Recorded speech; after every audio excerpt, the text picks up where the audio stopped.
Sigueu molt benvinguts a la segona part del nostre primer arxiu Alfa, que hem fet possible Mei Garcia, Carles Mateu i qui us parla, Sergi Faber. Recordem que en la primera part, dedicada als serveis d'intel·ligència, les empreses de tecnologia i la privacitat de les nostres dades personals, hem fet un repàs actualitzat de com els diferents governs i les empreses privades fan un seguiment exhaustiu de tot allò que fem, com ens espien i controlen cada una de les nostres passes en un món cada vegada més connectat, i com fan negocis les empreses venent i comprant les nostres dades personals.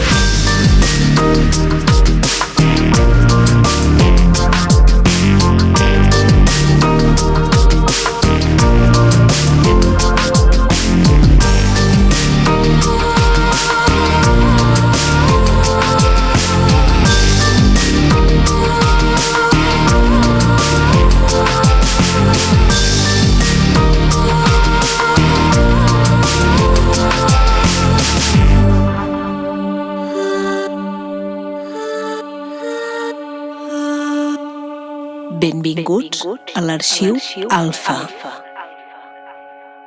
En aquesta segona part, parlem amb un expert de l'ús que en fan els governs de la tecnologia digital, quins projectes estan desplegant, de l'Internet de les coses i de quins avantatges té per a l'administració el software lliure, de codi obert i auditable per tothom respecte al programari privatiu, de codi tancat i que només l'empresa que el ven pot veure i modificar. Comptem avui, com a primer convidat, amb en Benjamí Villoslada, cofundador del Meneame i director general de Desenvolupament Tecnològic del Govern de les Illes Balears. Benvingut a l'Arxiu Alfa, Benjamí. Fa anys que et llegeixo i que segueixo la teva activitat a les xarxes. Encara et defineixes com a vitòleg i tutor? Hola, bon dia o bona tarda, això dels podcasts no se sap mai. Sí, lo de tutor ho he tret, perquè ja sona una mica allò que li diuen cunyao, no? Un que sap fer de tot. Però és que al començament amb lo de vitòleg ho relacionava que amb bits es pot fer de tot. Realment, si una cosa la pots escoltar, la pots digitalitzar, si la pots escriure, la pots digitalitzar, si la pots veure, la pots digitalitzar. Ara, amb la tecnologia de la intel·ligència artificial, tota la informació desestructurada del món se pot digitalitzar, els olors fins i tot, i si ho pots digitalitzar, pots fer processos, pots fer coses. Llavors, els bits, com a matèria primera, servien per fer tantes i tantes coses com, no sé, fa milers d'anys el foc. I com a matèria primera revolucionària ens feia que els que ens dedicàvem a la informàtica feien de tot. Vull dir, jo en realitat la meva formació és d'administració d'empreses, de comptable. I els llocs on vaig començar a fer feina doncs hi havia ordinadors i la comptabilitat es passava a bits. I després, quan arriba internet, són moltes més coses que es fan en bits. Llavors hem tingut projectes de tot tipus. Qui anava a dir amb un comptable doncs, que ens ficaria en un projecte sobre la publicació de notícies a internet que es diu Meneame. Exacte, periodista, de comptable, periodista, en alguns moments de magatzem, perquè fèiem, amb els programaris de gestió, fèiem gestions de magatzem, i, en fi, el bit ho abarca absolutament tot. Llavors, per això dius que fas una mica de tot, i d'aquí sortia el tutor, però té connotacions, allò de que diuen en castellà que mucho abarca poco aprieta, i aquesta part de tutor l'he tret, però continuo dient que soc vitòleg perquè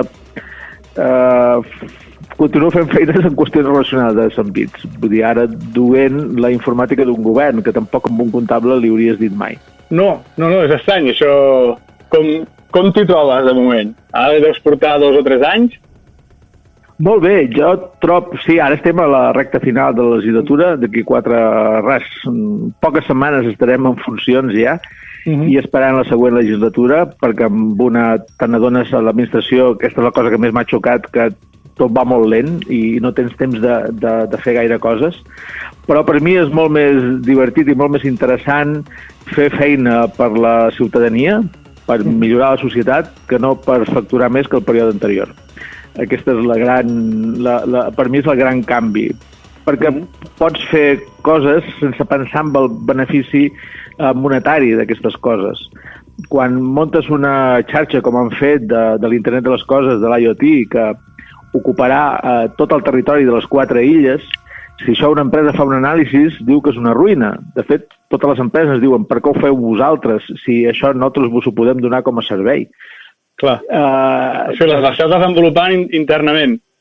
Sí, una xarxa corporativa d'Internet de les Coses, perquè l'Internet de les Coses formi part de la tecnologia digital del govern i que sigui corporativa, de la mateixa manera que tenim una xarxa corporativa d'ordinadors o de telefonia, i que hi hagi una xarxa corporativa de l'Internet de les Coses.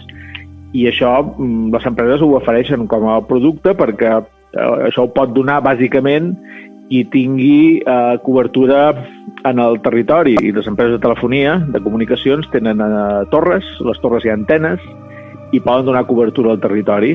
Les ciutats també se va parlar de Smart Cities, que també tenen Internet de les Coses, perquè les ciutats tenen faroles i fanals. Així de simple, i aquí pots col·locar routers wifi, i pots col·locar sensors, amb els routers pots fer la comunicació entre fins que arribin les dades en els data centers, des d'una farola o un sensor, doncs allò acaba arribant al data center corporatiu perquè estàs en una ciutat i hi ha infraestructures. Però al mig del camp, al mig de la muntanya, a una illa, com en el cas de Cabrera, per exemple, com hi arribes, no? Com sensoritzes Cabrera. Clar, com es fa? Nosaltres tenim torres de telecomunicacions. El govern té torres de comunicacions que són per emergències, pel servei d'emergències, quan res no funciona, quan cap comunicació no funciona, doncs nosaltres tenim una xarxa a part amb els seus grups electrògens, en les seves comunicacions amb enllaços per ràdio i que són xifrats i segurs. Tot això que teníem per emergències, que s'utilitza de tant en tant, i per la TDT, per transmetre la TDT, encara que no és gaire conegut, els governs tenim una part de la responsabilitat de la transmissió de la TDT en els llocs d'ombra. L'Estat fa un concurs que diu que s'ha d'arribar al 95% de la població, i això ho guanya, doncs, Abertis, i donen servei al 95%. Doncs, clar, el 5% restant es queixa, diu, nosaltres no veiem la TDT. I la gent que es queixa normalment és la que es diu la zona 2, i aquesta zona se n'encarreguen els governs regionals. A les torres hi posem repetidors de TDT i donem servei a llocs prou importants. A les illes doncs, tenim tota la illa de Formentera, no entrava en els plans de l'Estat. La TDT la té perquè la donem nosaltres. No entrava res de l'illa de Formentera? No, però tampoc Valldemossa. Perquè l'holografia, les muntanyes, fan que quedin zones d'ombra, i com legalment aquest 5% està permès, doncs l'empresa pot no donar servei. I el servei pel 5% restant el donem amb torres de telecomunicacions, que és una cosa que descobreixes quan arribes al govern, el que explicava abans, no? Si un comptable de formació, doncs t'has de trobar amb la TDT, que també té a veure amb bits, i dius que aquestes torres les podríem aprofitar per més coses. I una cosa és posar antenes d'IoT, utilitzar la xarxa de transport d'emergències que és segura per transportar les dades i que arribin fins al nostre data center el que llegeixin sensors de, per exemple, torrentades d'aigua, en els serveis d'emergències mateixos poder-los dir en aquest llit d'aquest torrent no hi entreu perquè arribarà aigua, doncs això se pot arribar a fer en sensors, i en aquests moments estem construint això, una xarxa de l'Internet de les Coses. Són moltes de les coses que trobes amb un govern. Explicava que el cost que té i les dimensions, fins i tot la xarxa d'emergències que tenim, no tenen un benefici, el que li diuen en el món empresarial un ROI, un retorn de la inversió clar.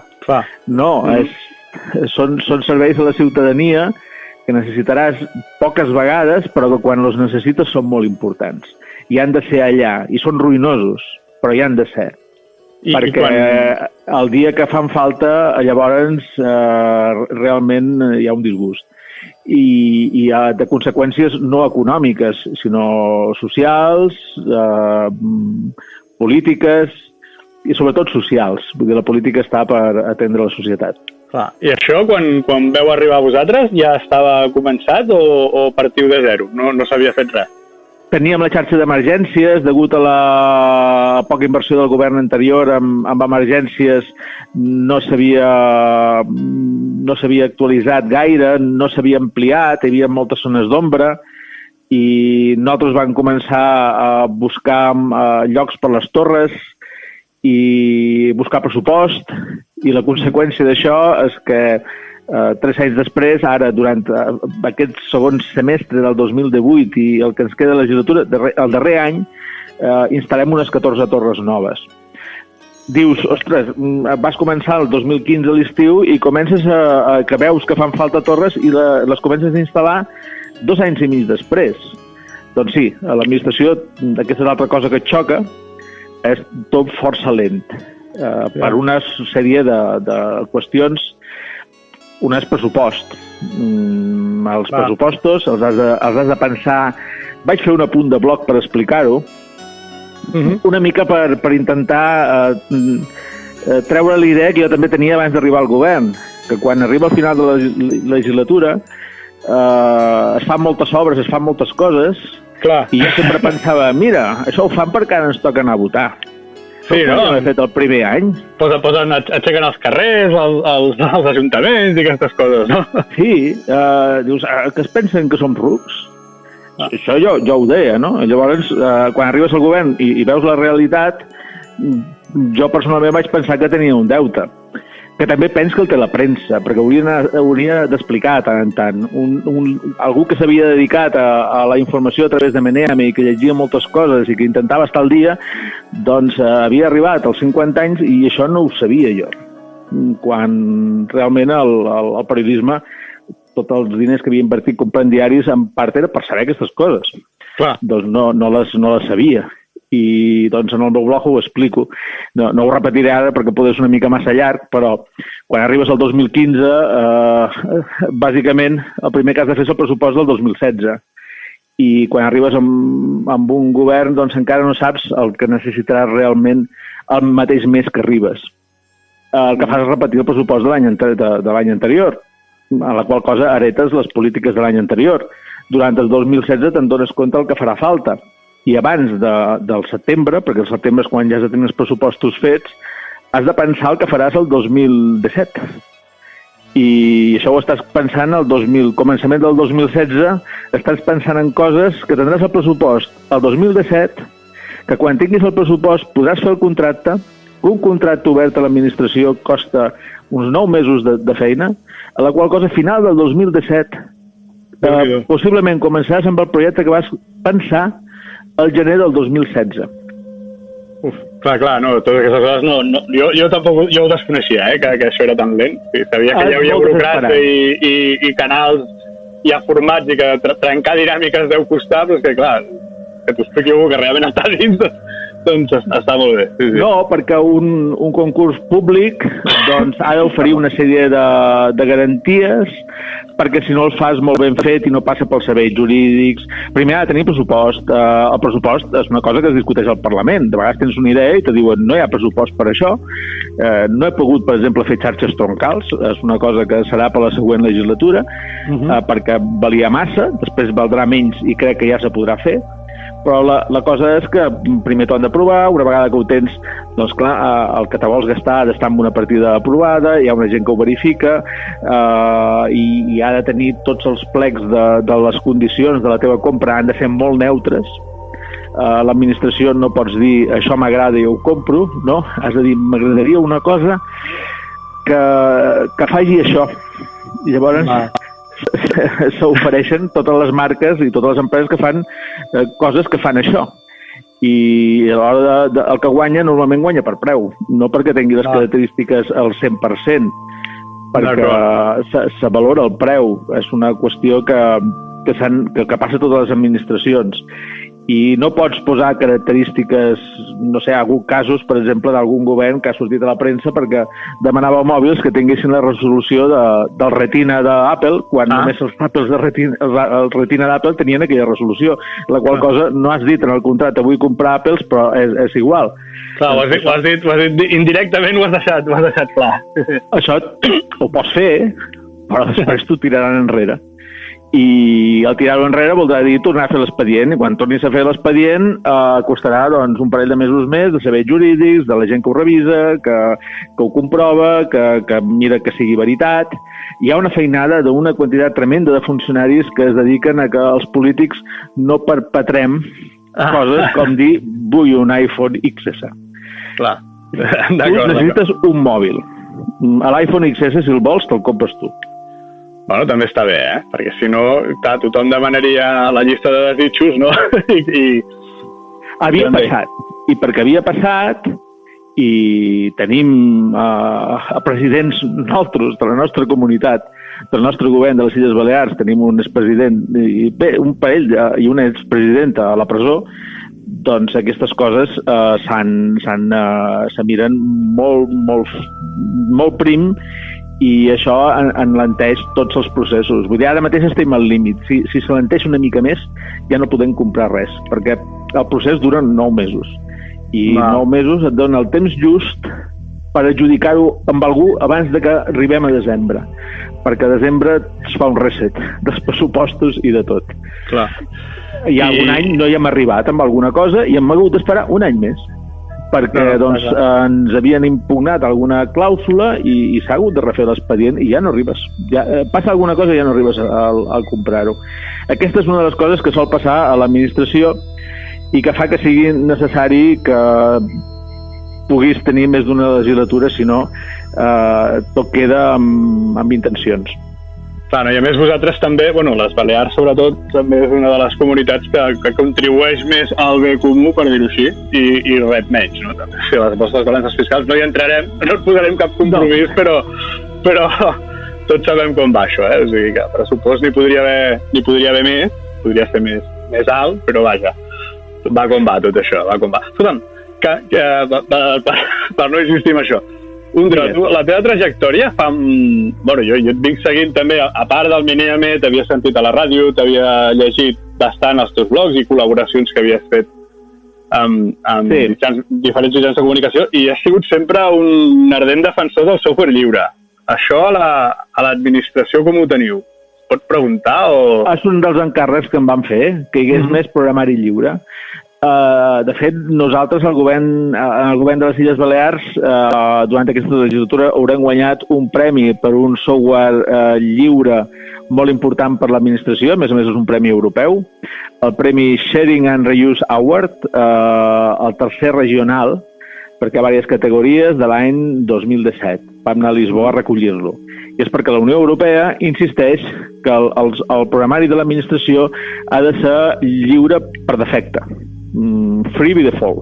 Això està molt bé, no ho sabia. I per això fan un premi, que és el premi Sharing and Reuse, i que és la quantitat de gent que utilitza un software que has fet a l'administració, perquè com l'has fet lliure el podrien reutilitzar i el podies compartir. I en nosaltres és el nostre software que es diu RegWeb, és el programa de registre. El programa de registre és que quan tu entregues una cosa a l'administració ha d'haver un software que ho registri i que ho digitalitzi en aquest cas, perquè els originals ja no són en paper, ja són els originals digitals, i hi ha d'haver una custòdia que digui que aquest document és el que tu vas lliurar el dia tal a l'hora tal, i les respostes de l'administració també surten pel registre. O sigui que seria un software d'input-output de documentació en el govern, el RegWeb. I és molt important, perquè creiem que totes les preguntes i totes les respostes, si estan gestionades en programari lliure, els hi podrem, i les tenim nosaltres en els nostres arxius, que el nostre arxiu està basat en Alfresco, el que fa la custòdia és un Alfresco, també és programari lliure. Podrem fer moltes coses amb aquesta documentació sense dependre de ningú.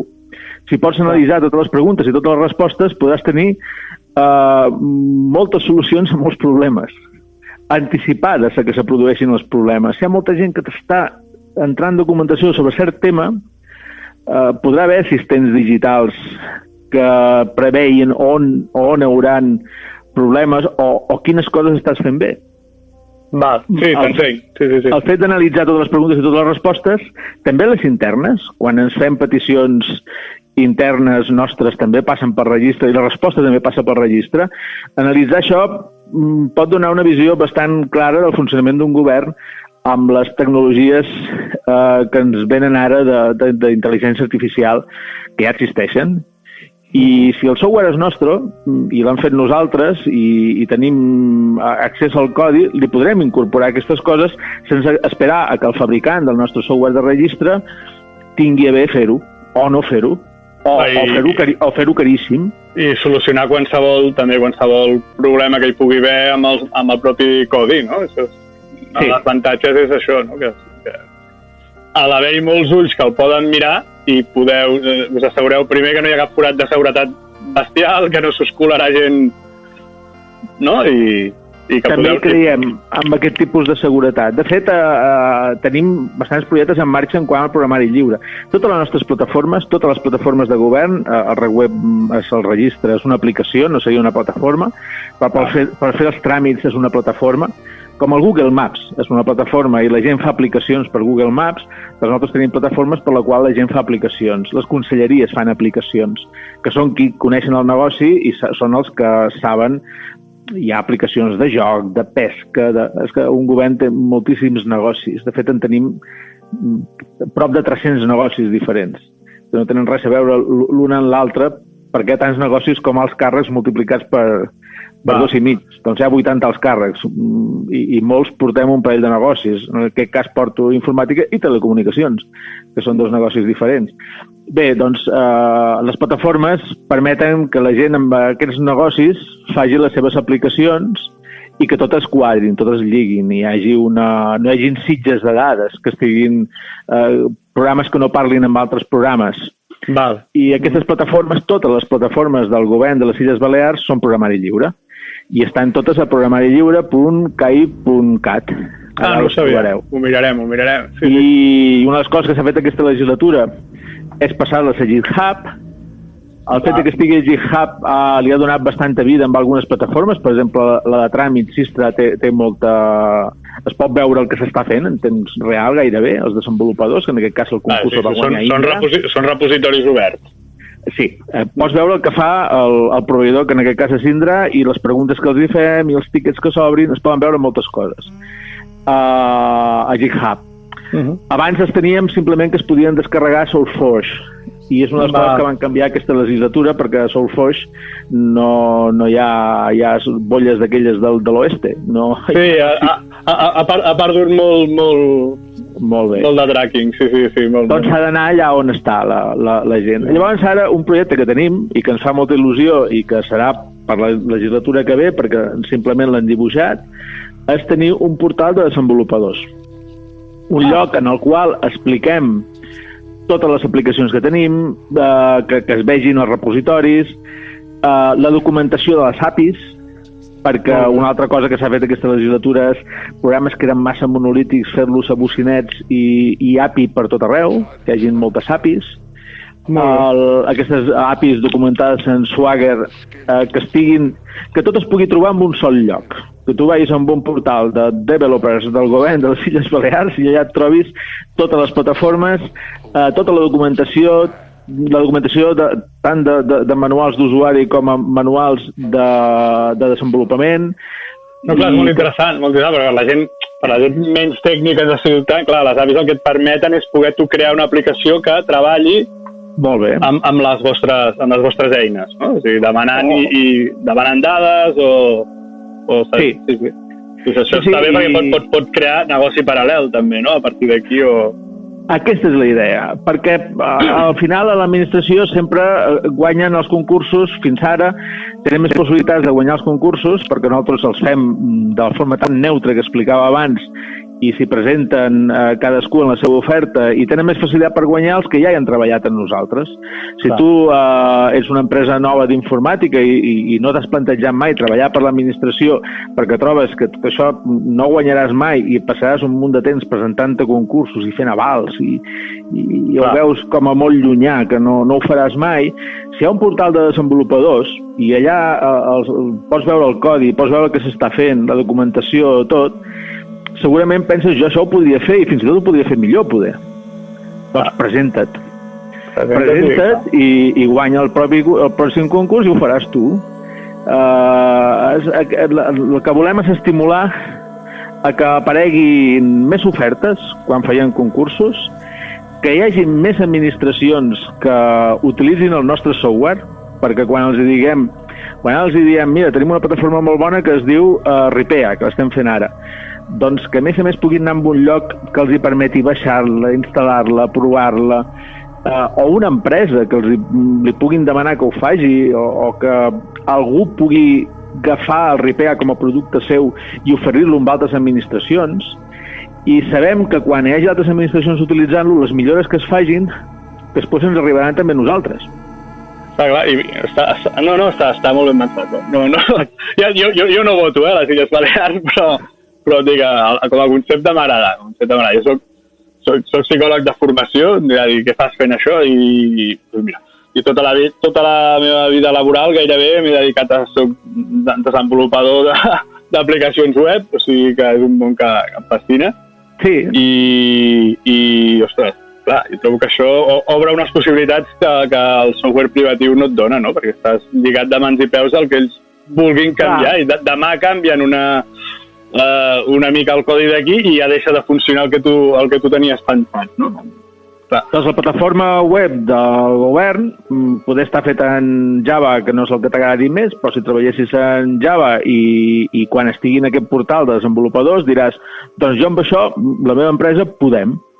Doncs anem a presentar una oferta perquè ho hem vist tot i creiem que podem. És que això ja ens passava internament i llavors se tracta de treure-ho cap a fora. Per exemple, a les Illes tenim l'autoritat portuària que per qüestions de proximitat, a part que estan a 200 metres del nostre data center i de les nostres oficines, l'autoritat portuària, a la Mallorca ens coneixem tots, a les Illes en general, i hi ha tècnics d'aquí i d'allà que han treballat uns aquí, els altres allà, i ja se coneixia el producte, i l'autoritat portuària és un organisme de l'Estat, no és autonòmic, però té bon pressupost, perquè a les Illes tenim bons ports i hi ha molt de moviment comercial i això fa que tinguin bon pressupost. Doncs ells han agafat, per coneixença dels tècnics nostres, han agafat algunes d'aquestes plataformes i les han millorat per ells. Molt bé. Llavors, la millora que han fet ells, després l'han posada a nosaltres. I això ens anava molt bé. Aquesta legislatura, un canvi que han fet amb la nostra plataforma de tràmits, és fer que funcionés amb el clave.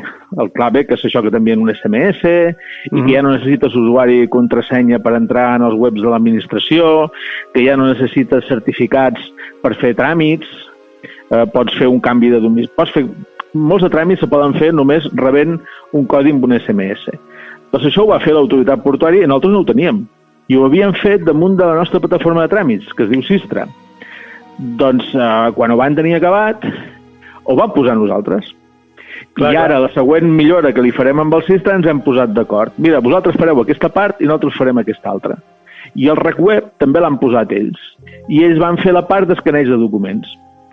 Un plugin d'escaneig de documents. Ens han anat posant d'acord a vegades amb les coses per repartir la despesa i per repartir les millores. Llavors són bastant més eficaços perquè són més gent fent feina.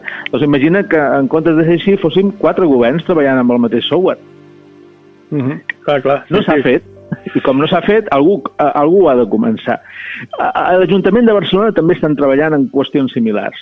En publicar al màxim per intentar tenir més proveïdors, més gent treballant-hi, més informàtics que sàpiguen d'acabar, més empreses oferint-ho amb altres ajuntaments. I, de fet, estem molt en contacte perquè ens assemblem molt, encara que ells són un ajuntament i nosaltres un govern de nivell europeu es diu govern regional, Sí. És un govern local. Barcelona i les Illes tenim la mateixa quantitat d'habitants, un nombre molt similar de funcionaris i estem també en col·laboracions per reprofitar coses els uns dels altres. Però no són gaires els governs que ho estan fent. Aquesta és la veritat que ens hem trobat. No, i és una llàstima, perquè realment, a més, és una forma de treure-us de sobre el dependre d'una empresa privada, no? Bé, sempre, al final fem un contracte amb una empresa privada. Bueno, una empresa privada que té el codi de les vostres aplicacions i vosaltres no sabeu, no es pot auditar aquest codi, això em referia, Vull dir que el fet de desenvolupar vosaltres mateixos i poder participar en tocar el codi de les vostres pròpies eines, és que en teoria tots són avantatges, crec, no ho sé. Sí, no, és així. Hi ha alguns llocs que sí que tenen desenvolupaments propis, però el que hem après a l'administració també és que pel talent, que això és una altra cosa que hauríem d'arreglar, per la gestió fatal de talent que tenim, quan desenvolupem nosaltres per nosaltres mateixos ens queden moltes aplicacions orfes. O sigui, a l'administració és molt difícil retenir el talent, perquè l'administració està programada, entre cometes, per advocats. No havia sentit mai, però sí. Els que han fet l'anàlisi de l'administració són advocats, són juristes, i tot està pensat al voltant d'aquest aquest model econòmic, diguéssim. El Parlament són els developers, són els que fan les lleis, i tota la resta de l'administració que se dedica a administrar aquestes lleis està pensat bastant amb el registre dels advocats. Llavors, la carrera professional d'un funcionari està molt basada en títols i en mèrits que vas fent a base de fer màsters, de fer títols. Per això amb tecnologia hem après bastant que no és així. Els informàtics, moltes vegades Google té una part molt important dels desenvolupadors que no són ni tan sols enginyers de títol, però molts enginyers de Google fa 2 anys en un 14%, mai han passat per una universitat. I això és perquè les empreses de tecnologia normalment miren més el talent. L'administració no, mira més els títols. Llavors, què passa? Que algú que vol pujar, si té títols i apareix, i és bon programador, i apareix, és un programador base, és un programador analista, i apareix una plaça de cap d'alguna cosa i ell té els títols, pot optar en aquesta plaça, anirà, tindrà un càrrec directiu de seguida, el que li agradava i amb el que era bo era programar, i a nosaltres ens ho diuen, deixem de programar o deixem d'estar aquí, que estàvem molt bé, i me'n vaig a tal lloc a poder atendre projectes que no em van ni em venen, no sé, un bon DBA pot acabar fent nòmines quan el que li agrada és DBA. Aquest desapareixerà ràpid, no? La que trobi una oportunitat. Clar, té família o no, o el fet de passar a ser un cap de secció que se n'encarrega de nòmines representa uns ingressos importants més cada mes. Això és veritat. I se'n va, i com té el títol i pot optar en aquesta plaça, hi va, i no se queda fent de DBA, que és el que li agradaria. En canvi, una empresa, diguéssim, Google, diu, és igual, a tu et pago per ser de DBA com si fossis un jefe de secció, un cap de secció, i no te moguis d'aquí. Això a l'administració encara no ho podem fer. Llavors això fa que perdem... Tens raó, perquè està molt més estructurat els càrrecs i tot, clar. Constantment, està pensat, com dèieu, com els advocats. Constantment perdem desenvolupadors de fons perquè van pujant a places superiors i això fa que siguem molt dèbils en quant a continuïtat en desenvolupament. Això seria una proposta de millora, que es pogués canviar aquest esquema, no? Què fem? Ho contractem, perquè en una empresa, si t'ho fan malament, pots dir, doncs no és el meu problema si has perdut un informàtic, contracten un altre. Nosaltres, per contractar algú nou, doncs s'han de fer oposicions, s'ha d'esperar un temps, has d'esperar a vegades que s'obrin els bursins d'interins, els interins són places que no tenen gaire estabilitat laboral i no estan gaire ben vistes, o no tenen la demanda que haurien de tenir. per això, perquè hi estàs poc temps, no hi ha l'estabilitat que pots tenir amb una empresa privada com a desenvolupador i els perdem amb molta facilitat i llavors per això demanem aquests serveis a les empreses privades que poden tenir una mica més d'estabilitat. Que això tampoc ha de ser així en el món tecnològic, perquè tothom està perdent informàtics perquè se'n van d'un lloc cap a l'altre per més sou. Realment el desenvolupament no és gens fàcil. El mercat del desenvolupament ni pels governs ni per les empreses privades degut a la gran mobilitat. Però nosaltres tenim un problema afegit, que és aquest que estem orientats a la carrera funcionarial pels punts que té cadascú i no per la valua de cadascú. Vale, per la competència. I no se cobra perquè ets un bon programador. Si així fos, hi hauria molta gent que es quedaria en els llocs, si poguessin pagar més per un lloc base de programador, hi hauria molts que s'hi quedarien. Clar. I el motiu és que quan fas feina per un govern, fas feina per una organització molt gran, que això és difícil de trobar en el món privat. Nosaltres, com a govern, el muntatge TIC que tenim és més gran que qualsevol empresa de les Illes. Nosaltres som més grans que la banca Marc, més grossos de tamany, més grossos que Emilià i més grossos que Europa. No sé, per dir empreses de les Illes... Sí, grosses. Però és que Catalunya, el CETITI, que és el Centre d'Informàtica de la Generalitat, és més gran que la Caixa, més gros que la Caixa, i això ho sé perquè... Jo ho desconeixia, sí. Per què? Per quantitat. Nosaltres fem més de 45.000 nòmines cada mes i atenem a tota la ciutadania de les Illes, que és 1.000.000, quasi 200.000 habitants. I a més són serveis que són incumbents, són irreemplaçables. Vull dir, si un banc no et funciona, pots anar a buscar un altre banc. Clar. Però si la sanitat o la recepta aquí no funciona, no li pots dir a la gent que vagi al metge a Barcelona o que es facin italians. Llavors això ens carrega d'una responsabilitat molt gran i fa que la feina sigui molt satisfactòria per molta gent, no? Estàs treballant amb una organització IT molt gran i amb uns serveis importants per la ciutadania. I això és un impuls o una cosa que incentiva molta gent. I si haguessin la possibilitat de fer complements per programadors base o per llocs d'analista programador, ja no de caps de les parts directives, clar, segurament podrien tenir una estabilitat de desenvolupament bastant gran que no faria necessari fer tants contractes. Perquè aquesta és una altra crítica que rebem sovint. És que ho externalitzeu tot. És que no ens queda més remei. Clar. Ja ens agradaria poder tenir un cos de desenvolupadors estable a l'administració. Això també ho tenim previst per la legislatura que ve. Això aconseguim. Molt bé. Sembles un polític,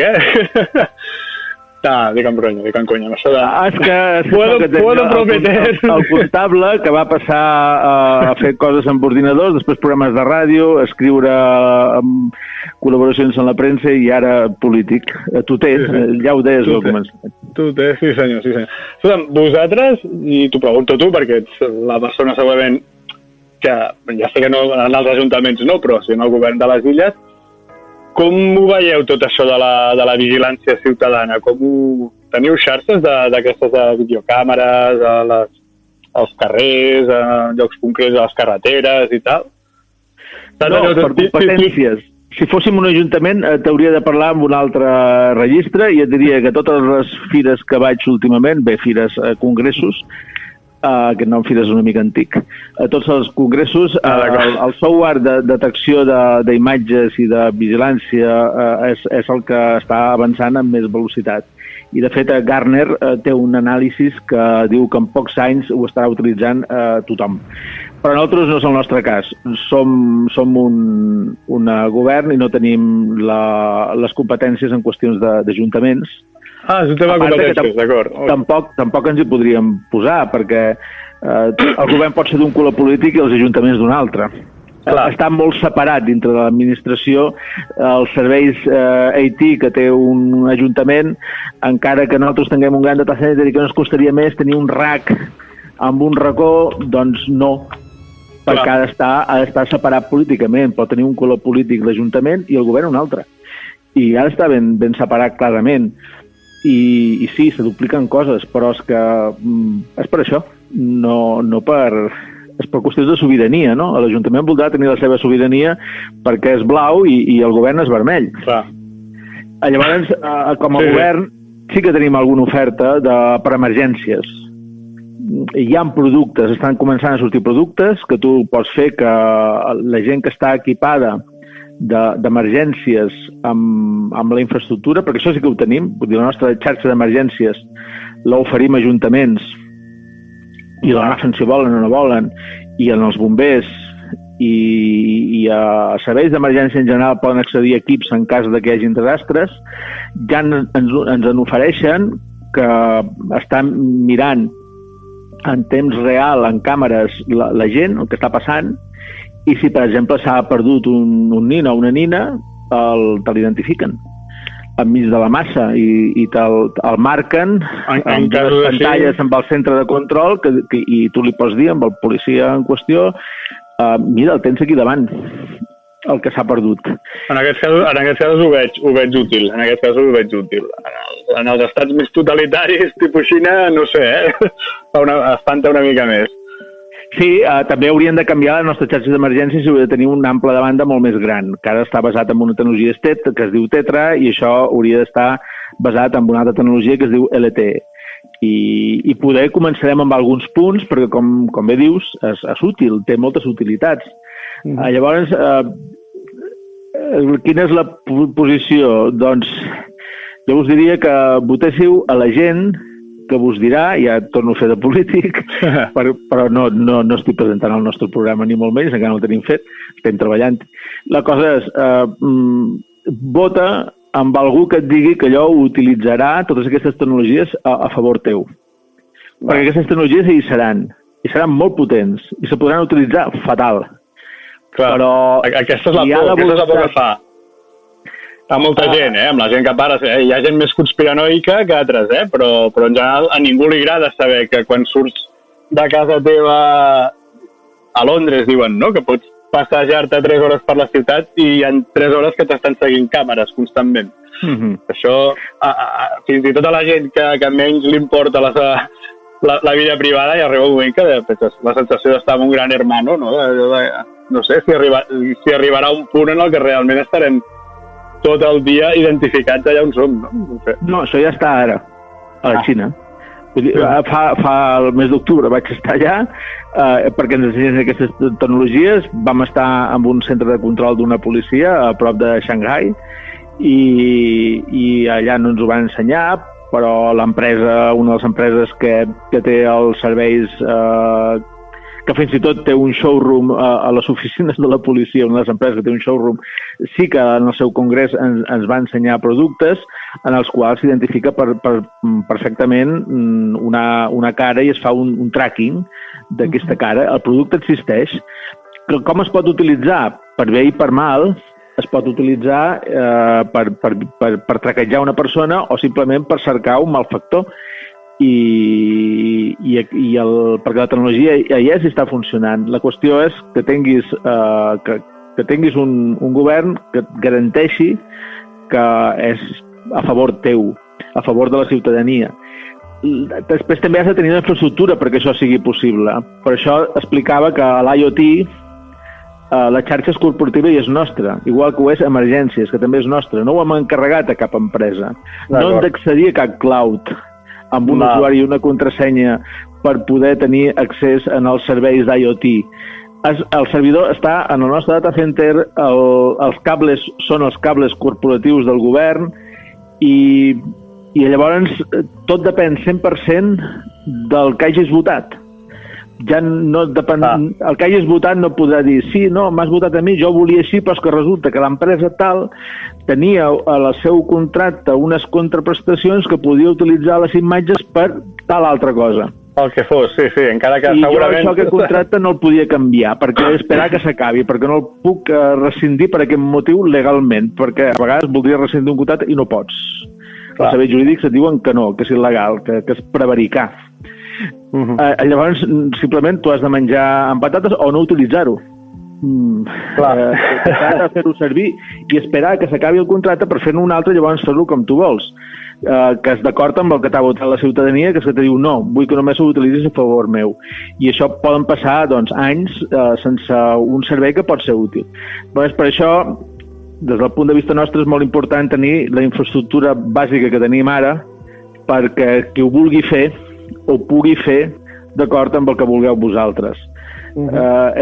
Són unes peces que han d'encaixar. El que no podrem fer és anar en contra d'aquests serveis i d'aquestes utilitats, perquè quan realment se necessiten es troben a faltar molt.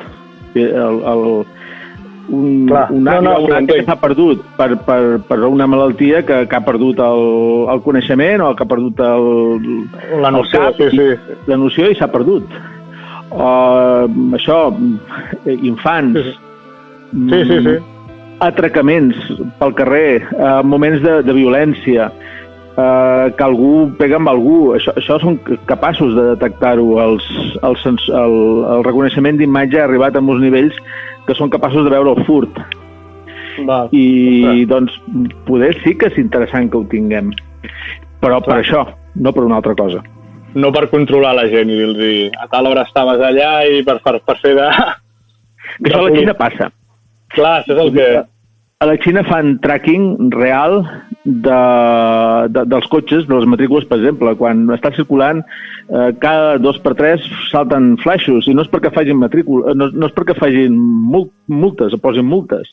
És perquè estan fotografiant la teva placa i saben per on has anat. I a més, com en van fent una al darrere l'altra, poden saber que una matrícula ha passat pel punt quilomètric tal en una hora i per l'altre punt quilomètric en una altra, i si vas a més velocitat que la que toca, llavors sí que cau la multa. Ostres.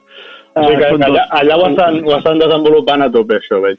Sí. Els aparcaments també. En el lloc, no només han vist la teva matrícula mentre has estat circulant i serveix per posar multes en cas de que circulis massa ràpid, sinó que sabran on has aparcat.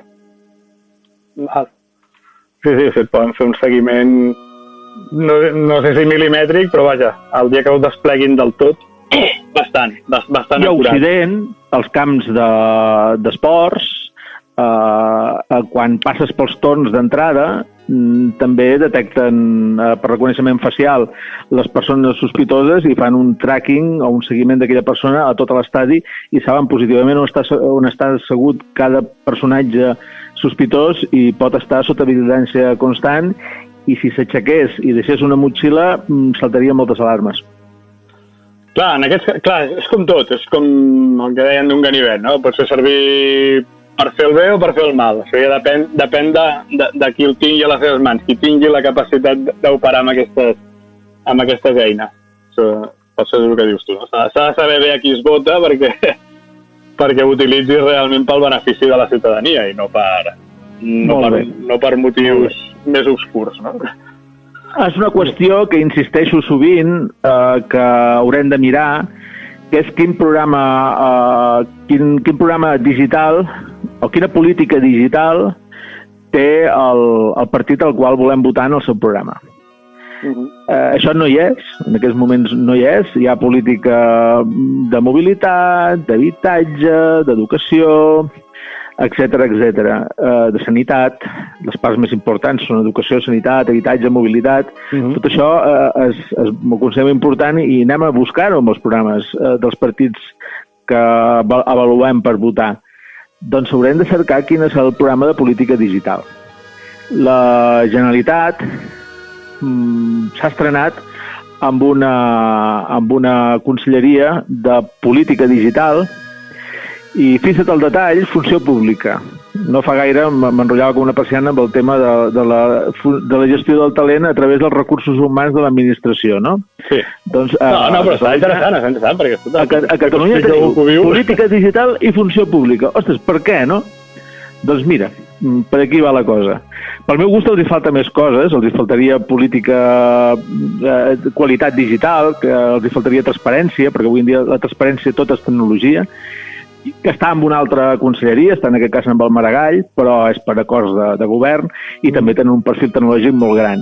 Però avui en dia la política digital d'un govern és una conselleria que tingui recursos humans per fer la immersió digital de la gent que treballa a l'administració, que tingui transparència, que tingui qualitat digital, vull dir, algú que pensi tots els processos de l'administració en digital i no en com estaven fets en paper, algú que ho pensi de zero.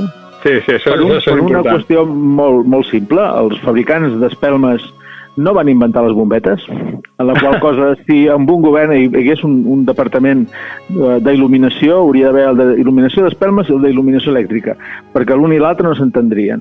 Llavors, en qualitat igual, ha d'haver un departament de qualitat digital que pensi els processos administratius d'una forma nova, completament diferent amb digital, que s'ho replantegi tot en digital.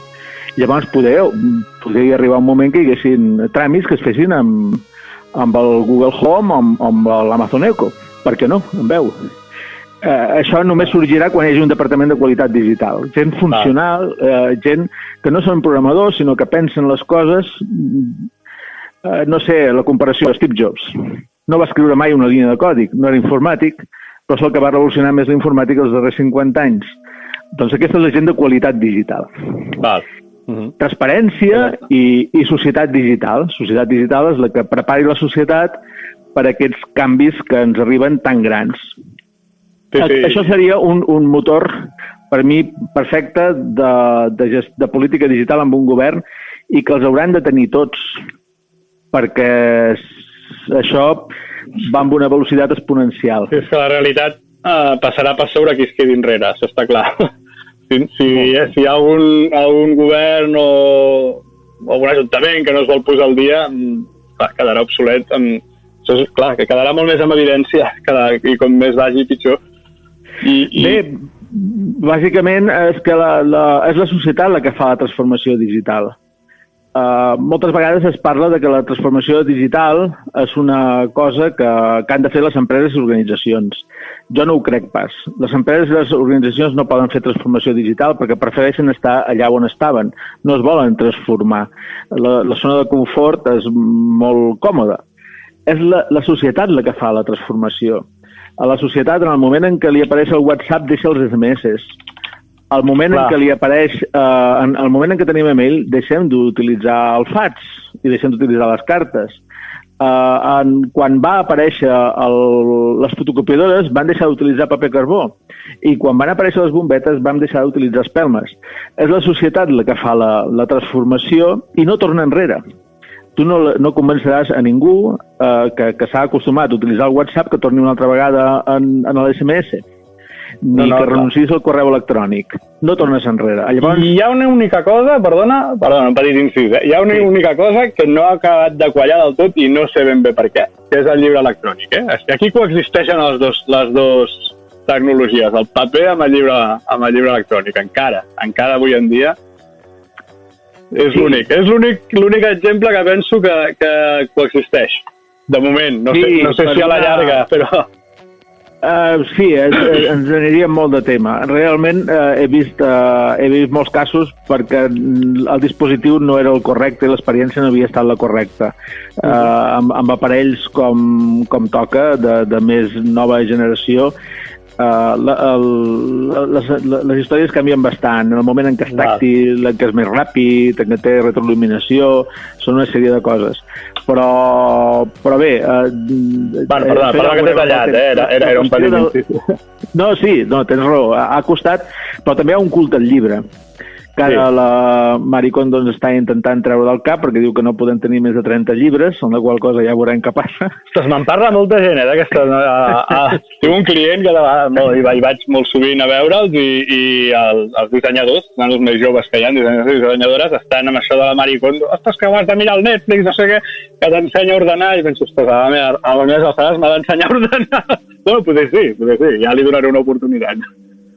A la meva filla li agraden molt els llibres, però i té 3 anys només, i li agrada molt la tauleta i li agraden molt els llibres, i li agraden molt els dos, i nosaltres a casa comprem llibres, però per segons quines coses, i per altres, quan no tinc una eina de cercar un text d'un llibre que m'ha agradat, me n'empenedeixo de no haver-lo llegit en digital, no? Perquè això és veritat. La possibilitat de posar marques allà on t'interessa, això sí que és molt més fàcil. Llavors, però en canvi per un llibre obra d'art, nosaltres en continuem tinguent bastant i són més de 30. I quan som petits, doncs per els que es despleguen, que fan coses, que tenen forats, que fan sorolls, i per el que és lectura, clar, és que depèn del què.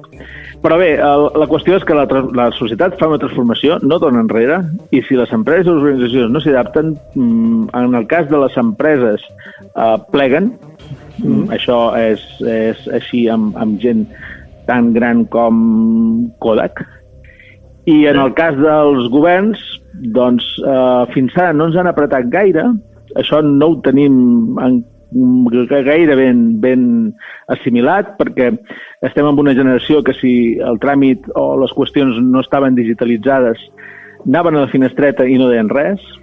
Clar. Els que ara tenen 7, 8, 9, 10 anys que votaran amb 2 legislatures ho trobaran inacceptable. Sí. Absolutament inacceptable. I serà com si ara a mi me dius que per solucionar certa cosa he d'anar a cavall a la parròquia. Ja. No, clar, diràs que no, i sobretot veuràs que el veí del costat no ho fa i no té necessitat i tu també ho voldràs. Han de començar ara. Per què no ho fem? Per això, perquè no pleguem, per falta de competència. Jo, secretament, i ara que no sent ningú, tinc l'esperança de que alguns països europeus, i quan assolim la interoperabilitat i la Unió Europea vagi progressant, els que sí que han realment progressat es facin la competència als governs d'aquí. Llavors, nosaltres ho vulguem fer perquè si no ens venen tràmits amb un altre sistema d'un altre lloc que no controlem i que ens poden provocar molts problemes administratius. O sigui, en el moment en què un ciutadà de la Unió Europea pugui presentar una cosa digitalment i el teu ajuntament o el teu govern no ho faci, però ho faci el d'Estònia, o ho faci el de Suïssa, no són europeus, o ho faci el d'Alemanya o qualsevol país nòrdic que estan més avançats que nosaltres, i tu te'n puguis anar per internet allà quan tinguem un validador únic que s'hi està treballant i que tu te puguis identificar allà com a ciutadà europeu digitalment sense certificat ni res, amb un SMS o el que hi hagi en aquell moment, i fer tots els tràmits des d'allà. Això no ho sabia. Es va cap aquí? Hi ha una intenció? Ah, d'acord. Això passarà. S'està treballant amb la interoperabilitat a Europa, que tots els sistemes parlin entre si. Llavors la gent d'aquí començarà a rebre coses que li semblaran, o nosaltres, si avancem, allà rebran coses que els sonaran molt estrany, d'altres llocs que per llei les hauran d'acceptar, que no podran dir que no, que en el moment que s'han presentat els terminis compten, que no contestar a temps pot suposar problemes legals, i ens espavilarem. Fa falta competència, com passa en el món de l'empresa privada.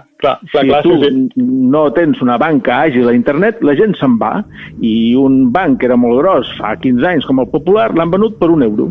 Sí, Déu-n'hi-do. Però clar, el Banc Popular, que hi treballava amb ells, no hi havia manera de fer res per email. Vale. Clar, es van quedar obsolets, es van quedar fora del mercat, fora del que el mercat demanda avui en dia. Sí. Exacte. A aquest respecte, i ja acabo el tema tecnològic amb això del govern. El tema del 5G, com el veus? Com s'implantarà aviat? A les illes teniu previst alguna cosa? Hi ha algun acord? Anirà ràpid i anirà molt bé. Ara que parlaves de les zones aquestes de penombra, no sé si això ho ajudarà a solucionar també, no ho sé. Bueno, la tele no, però que tingui tothom internet estigui on estigui de les illes. Sí, això ja ho tenim bastant en la fibra. Han fet molta feina aquesta legislatura i tenim que totes les entitats singulars de població, vol dir llocs que tenen un nom, un grup de cases que té un nom, això ja se considera una entitat singular de població, doncs la gent que viu en aquests llocs, vull dir que no viu en una casa aïllada, el 99,85% tindrà fibra abans del juliol del 2020, perquè els diners ja estan adjudicats, i les obres s'han de començar, i això vol dir que llocs de 200, 300, fins i tot algun lloc de 2 i 3 persones censades tindran fibra. Això estareu bastant més avançats que el que tenim aquí a Catalunya, perquè sembla que aquí al mínim han de ser 1.000 habitants, em sembla que havia sentit, ara parlo de memòria, no sé si en alguna conversa ho vaig enganxar així al vol, que parlant d'això, que les poblacions que tinguessin com a mínim 1.000 habitants haurien de tenir fibra, però clar, tu m'estàs parlant de que 200, 300 o menys, no? Sí, és que hem estat molt pesats. Hem insistit molt, no només a Europa, perquè Europa sí que té ganes de fer coses, sinó després a Madrid, que els diners d'Europa han d'arribar via Madrid i Madrid ha de dir que sí, i a ells els hi costava més entendre-ho, però per nosaltres cada població és molt important, perquè som illes. Llavors, no diguis Mallorca, digues una ciutat amb la seva àrea metropolitana. A mi, un lloc de 300 cases, per mi, com a mallorquí, és un barri. Digue-li un barri de Mallorca, i que té importància perquè les distàncies són curtes, perquè en dimensions ens assemblem molt amb altres llocs, a part de que tenim un monocultiu turístic econòmic que cada dia et dona menys ingressos i més feina, perquè dona moltíssima feina, però amb pocs ingressos. Sí, perquè no necessita mà d'obra qualificada. Llavors, fa falta molta gent, molta, per treballar, per atendre a molta gent que ve, perquè els agraden les illes, i els paguen molt poc. Llavors, la renta per càpita ha baixat una barbaritat, i la sensació és que no hi ha alegria financera, i en canvi tenim una feinada. Llavors, s'han de cercar feines més qualificades. Què fas amb una illa? No podem fer segons què. Som un espai que és rodejat de mar, i els transports passen tots per aire o per mar, i no podem fer airbuses, però sí que podríem tenir aquí la gent que hi treballi amb els dissenys de forma digital. I on poden treballar? A Palma, doncs poder els agradar més treballar amb un llogaret enmig del Pla de Mallorca, enmig de Mallorca, o amb un turonet d'Eivissa. I aquí està la cosa, que han de tenir connexió, si no, no hi aniran. I connexió ràpida. Sí, nosaltres, per exemple, a veure, no té res a veure, però dic, el noi que edita normalment els àudios del podcast que fem, de moment l'hem fet en castellà, aquest és el primer que fem en català, ell viu a Ribes de Freser, que és un poble lluny de Barcelona. Allà, de moment, fibra no n'hi ha.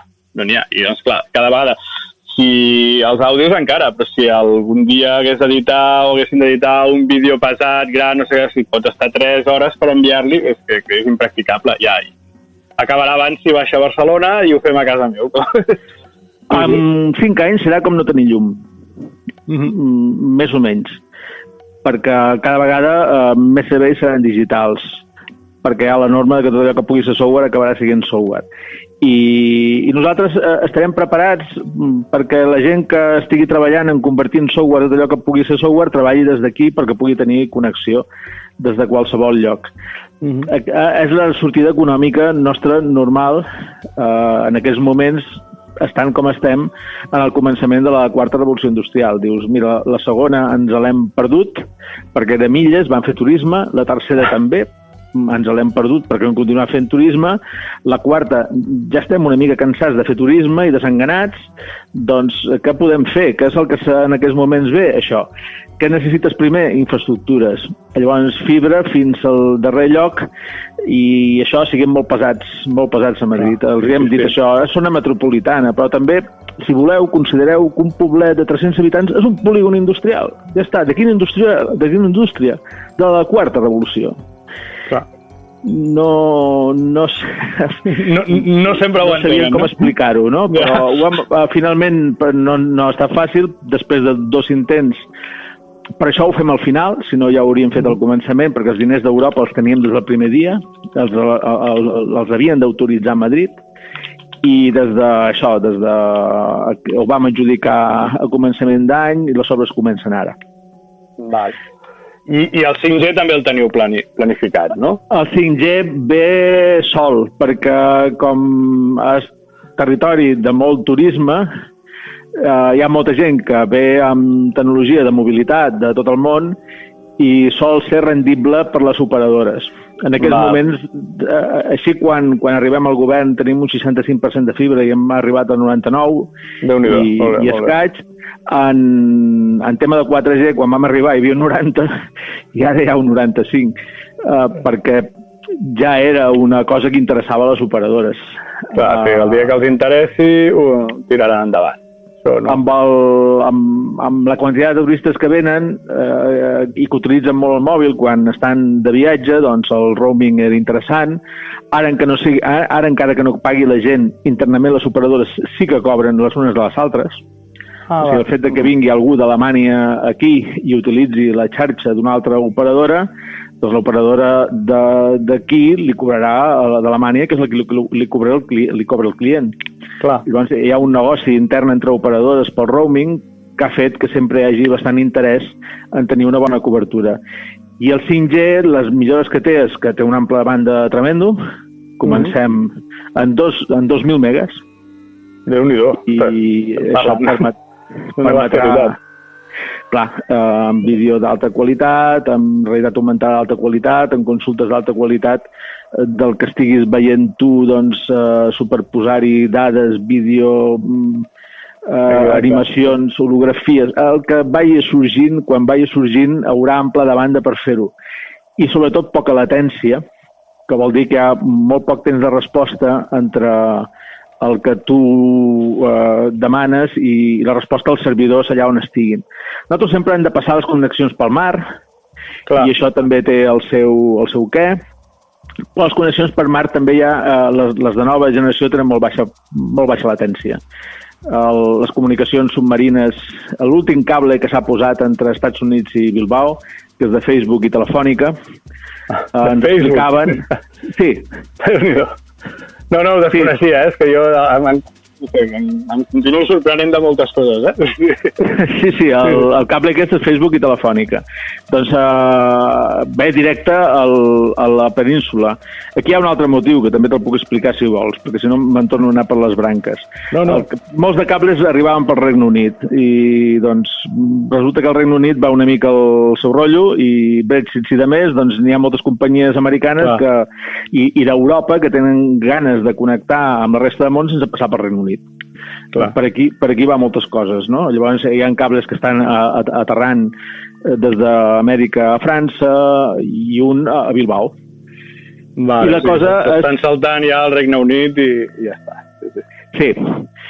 I la cosa és que amb Facebook també hi va Microsoft i amb Microsoft hi van els serveis cloud i com tota la tecnologia estarà cada vegada més en el cloud, la comunicació entre data centers que tingui poca latència és molt important perquè la informàtica no la faràs amb un disc dur a casa, serà en general que ens passa amb els mòbils, tot està a fora i tot se processa a fora i tu en local pràcticament només tens una pantalla i poca cosa més. És gairebé una filosofia Unix d'aquelles antigues, Tenies un terminal contra un servidor potent i el teu lloc de treball era això, un terminal, un teclat i una pantalla.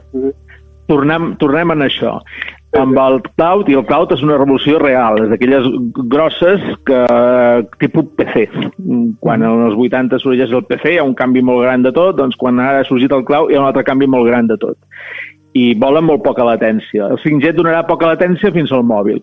I l'altre, la submarina, el que t'explicava, aquest cable que va des de Bilbao fins als Estats Units, els autors deien que un director d'orquestra sent l'instrument més llunyà de l'orquestra, que sol ser la percussió, amb uns 45 milisegons de temps. Doncs el mateix so de percussió des d'Amèrica fins a Bilbao viatja en 40 milisegons. Ostres, vale. Ja està tot dit, ja la velocitat és revolucionari. Tant farà on estiguin les teves dades. Fins i tot els centres de dades les tenen replicades entre diferents falles de la Terra per evitar terratrèmols i problemes que faci que es perdi la informació i per això les comunicacions seran per terra òptiques i per mar i per l'aire 5G degut a que tinguis la sensació que ja ho tens davant, allà mateix, com quan ho tenies amb el PC local o com ho tenim ara amb el portàtil local. Amb això que explicaves, això també ajudarà molt a totes aquestes aplicacions de realitat augmentada, de superposar imatges reals sobre mapes, sobre tot això, clar, això suposo que li donarà una embranzida important, això. A tot, perquè bàsicament la tecnologia en el cloud sí que va complint en la llei de Moore, sí que se va duplicant cada 18 mesos la capacitat i la potència. En canvi, nosaltres a casa som bastant més lents canviant les màquines. Llavors, l'arribada de novetats interessants solia passar quan te compraves un portàtil nou, un ordinador sobre taula nou, o el que sigui nou, no? En el moment en què treguin el pes del teu terminal i tot això estigui en el cloud, és que cada dia serà nou. Ja ha passat en l'Office, que ja no l'utilitzem en local, gairebé no l'instal·lem, l'utilitzem en el cloud. Llavors, un dia l'utilitzes i el dia següent ha millorat molt. Per què? Perquè han tret una nova versió. De fet, van traient petites versions constantment. I tu no te l'has d'instal·lar, tu no te l'has d'instal·lar expressament. Ja no hi ha un nou Photoshop que sortirà d'aquí un any. El Photoshop va canviant constantment el que està en el cloud. I és per desenvolupament que es diu Agile, i això, un dels primers que ho va començar bastant va ser Facebook, que Facebook el anava modificant constantment, i és una forma nova de treballar amb el qual sempre tens l'últim, amb la darrera potència, sense que tu toquis gairebé res a casa. I això ens dona moltes noves possibilitats de treballar. Estem sempre actualitzats. I està actualitzada tota la humanitat al mateix temps. Doncs això és força rupturista, no?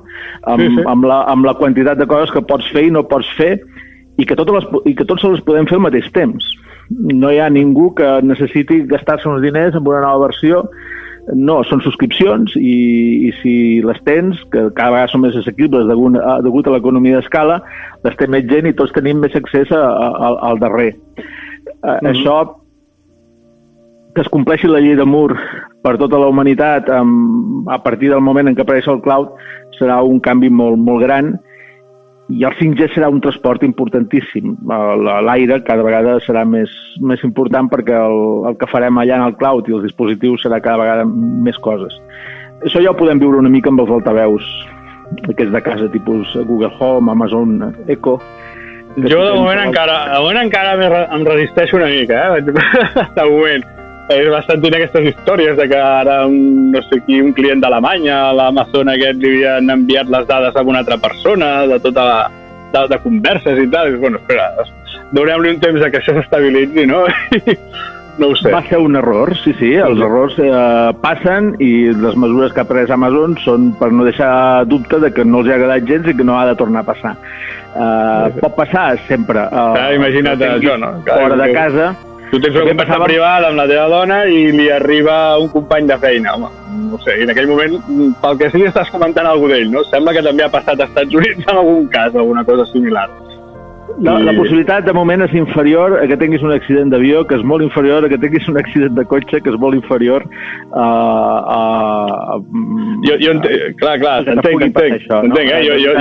Jo entenc que hi ha gent que sou més aventurats i no us fa res perquè la comoditat que et proporciona sobrepassa amb escreix els problemes aquests ètics de dir, és que, clar, això, totes aquestes converses que tu tens amb tot això va parar a algun servidor, encara que sigui d'una companyia privada, i en teoria no n'hagi de fer cap mal ús.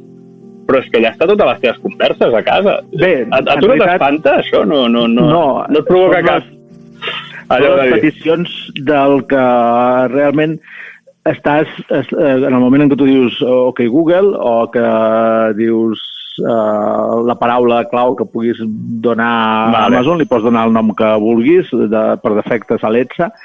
A partir d'allà sí que sent i ho grava, perquè després tu mateix ho pots veure, tens accés en el registre i té una resposta. La resta, ells t'asseguren que no ho graven i tu has de creure, clar. No és com el programari lliure que tenim accés a veure-ho. Això seria interessant. Perquè aquí estem comprant un servei, no estem comprant un software ni estem comprant l'emmagatzematge el tenen ells i si el volen tenir per gravar-t'ho tot, el podrien tenir. O ho faran Jo tinc l'oportunitat de parlar amb alguns directius d'aquestes empreses i t'asseguren que no ho fan.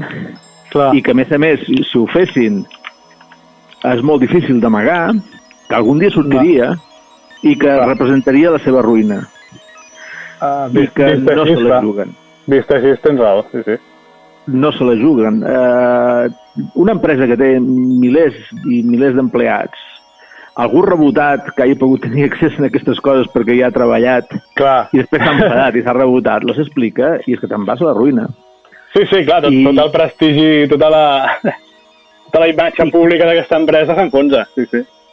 Costa molt recuperar-lo després. Llavors, fixa que es parla molt de filtracions d'alguns llocs que després busques i realment no han passat mai, no vull dir marques. Ja. I n'hi ha d'altres que sí que n'han hagut, que amb algú ja han entrat a la compte, però a vegades ha estat per problemes de seguretat propis, quasi sempre. Perquè tenia una contrasenya molt òbvia, perquè s'havia deixat el mòbil... A veure, amb algú que fas un cafè i has bloquejat el mòbil un parell de vegades, és inevitable saber quina clau té. Clar, sí. Sense voler-ho. I, doncs, això ho fa gent que no té cap intenció, però pot haver algú que tingui alguna intenció, i és el meu professor i li tenc mania i ho he vist a la cafeteria, i un dia que se'l deixa a la taula perquè surt, perquè la que sigui de la classe, li agafo no sé què. Sí. I envies un missatge a qui vulguis com ell. Sí. Sol ser per aquests motius, no perquè el que doni el servei. Llavors, cada vegada també s'està millorant molt amb la doble comprovació en comptes de només una contrasenya, que recomano que tothom ho faci, i això millorarà bastant amb biomètrica i en blockchain. Les teves dades estan xifrades en el cloud. En el cas de Google amb el Gmail, amb comptes de pagament, i les altres no ho sé perquè ho vaig veure en una demostració sobre comptes de pagament, el mateix correu el tenen dividit entre diversos servidors i xifrat a cada servidor en diferents claus. No ho sabia, això, saps? I tenen una màquina especial, que és la dels servidors de Gmail, són dissenyats especialment per Gmail, que tu quan fas clic en un correu, el recull dels 4 o 5 servidors en els quals està repartit, el desxifra i te'l presenta en milisegons. I llavors això ho fan a nivell de hardware perquè vagi ràpid. Són màquines només per això. I per això els data centers de Google són els darrers que van tenir l'aprovació del Reglament de Protecció de Dades del GDPR, perquè tenien màquines que no són les que pots comprar a qualsevol lloc, que estan fetes per ell, i analitzar-les va costar més, perquè el GDPR, i poder donar confiança sobre això, va costar més, perquè el GDPR és molt exigent, i si tu tens serveis teus en un lloc que compleix el GDPR, pots estar raonablement més tranquil que si els tens a casa. En un lloc com aquest serà bastant més difícil d'entrar que no a casa teva o al teu despatx. Sí, clar. I ho duen enginyers, i si tu tens una contrasenya prou forta i a més tens doble sistema d'autenticació, està bastant més segur en un lloc, fins i tot legalment, que tinguis GDPR que a casa teva. Per això el cloud no anirà enrere, només anirà avant. I això és el que volia expressar una mica, no? Sí, que les resistències al canvi... Sí. Al final es venceran, perquè el món va per un camí i si no et quedaràs enrere. Hi ha un cloud que és increïble i que ningú discuteix, perquè ja el tenim assumit, perquè ja han passat les suficients generacions perquè l'haguem assumit, que es diu banc. Això. Clar, guardar tots els teus diners en un lloc que no és a casa teva i que, a més, sabran tot el que fas amb ells, supera això. Sí, supera això, exacte. Supera la privacitat que hi ha al darrere d'això, supera-la, és impossible. Vull dir, els diners ho diuen absolutament tot el seriós de la nostra vida. Més que els correus, els jijijis, jajajàs que te puguin arribar a trobar de les converses a casa. També és veritat. Sí, està bé, està ben vist. No m'ho havia plantejat mai així, però tens tota la raó. De fet, és una altra entitat aliena, per dir-ho així, que no som nosaltres, no és casa, no és la teva empresa, i tens la confiança de deixar-li tots els teus diners. No? I de que traquegi, perquè, clar, evidentment, qualsevol cosa que compris en targeta, a ells se'ls arriba això, un registre. és evident. I amb possibilitat d'intervencions judicials. Sí, és cert. I en canvi ningú es planteja tornar a tenir tots els diners sota la rajola, no? De la rajola a casa. Bueno, potser algú diu en conya, però no conec ningú que ho faci. Sí. No, estaríem molt intranquils, a més, de fer-ho. Estem bastant més tranquils si està allà. És una qüestió d'adaptació amb les generacions i insisteixo en demanar i en exigir que siguin amb els governs votant-los i amb les empreses comprant-los o no comprant-los i coses. Vull dir, quan amb algú no te'n refis, marxa. Jo he marxat de Facebook, no me n'en refio. Doncs ja està. I si molta més gent ho fa... Bueno, és que Facebook sí que s'ha demostrat, que ha compartit dades privades encara que puguin donar-li retorçar la realitat de 1000 maneres i dir que en el fons tu vas fer un clic on acceptaves que les teves dades es compartissin amb els anunciants, no sé qui, i han acabat amb fugues de dades importants dels seus usuaris, i aquí aquest any passat ja han hagut de posar bastant les piles per intentar arreglar-ho. Sí que em sembla que... No? No ho arreglaran. A part de que ho seguiran fent. Ho seguiran fent. És com a la pel·lícula Casablanca, l'escena en què el gendarme s'escandalitza perquè en el local de rics s'està jugant. Clar. Si està jugant, hi ha gent que juga, no me digui, no m'hauria cregut mai, aquí hi ha gent que juga. I la següent escena és el jefe de sala que li passa la seva comissió. Val. La pel·lícula, no sé, aquesta escena Casablanca, algú que ens sent la coneix. No és cap sorpresa que a Facebook facin aquestes coses perquè ja se sabia. Llavors, arriba un moment que te planteges, i què hi faig jo aquí? Amb els governs els puc votar, a les empreses puc deixar de comprar-los i coses. Doncs me'n vaig. Clar. No, ben fet. Sí. Et sents més tranquil amb Twitter?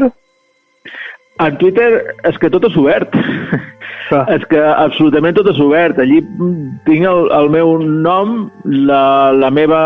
Bé, hi ha el mòbil, sí, per la qüestió de la doble autenticació, que també la tinc en Twitter, i llavors el mòbil se considera una de les maneres de fer-ho.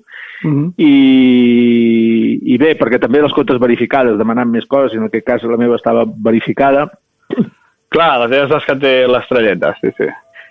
És per una qüestió que se sabi que ets tu quan has rebut alguns intents de suplantació de personalitat. O sigui, algú que se vol passar per tu és bastant fàcil i ho veiem sovint, que passa entre les C, les 5 i les 6 no es veu gaire diferència. En el meu cas amb el meu nom no es pot fer tant, però amb altres sí. I hi ha gent que se fa passar de l'un per un altre i fa passar borrades. Llavors, val la pena. Podries dir-ho. A mesura que s'ha tornat perillós, abans te n'en feia. A mesura que s'ha tornat un lloc que estàs tan vigilat, sobretot si fas una feina pública. No, en el teu cas ho entenc. Sí, ara imagina't que... Sí. Si surt al diari que algun descelebrat ha dit alguna bestiesa diguent-se el meu nom, els podria dir, no heu mirat la cosa aquesta blava que ens han posat al costat, que aquesta altra no la té, per exemple. Sí, és necessari, en aquest cas és necessari. Bé, doncs la cosa és que sí, no hi ha gaires dades privades a Twitter. Gairebé tot és bastant obert, sí. Molt bé.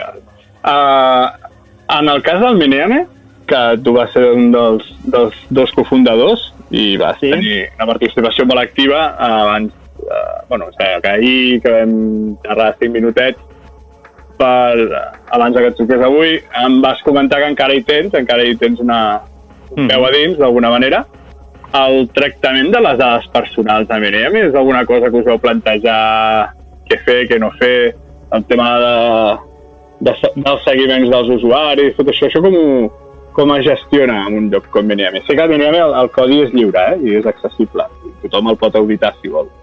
De fet, des del principi vau deixar clar que sabeu que la gent hi fes clons i fes obres les plataformes derivades a partir d'això. Però, clar, vosaltres, ara no ho sé, però no sé la quantitat de gent, el tràfic que hi ha allà dins, però en els moments àlgids que jo ho seguia, tenia un tràfic prou important i manejàveu moltíssimes dades a moltíssima gent.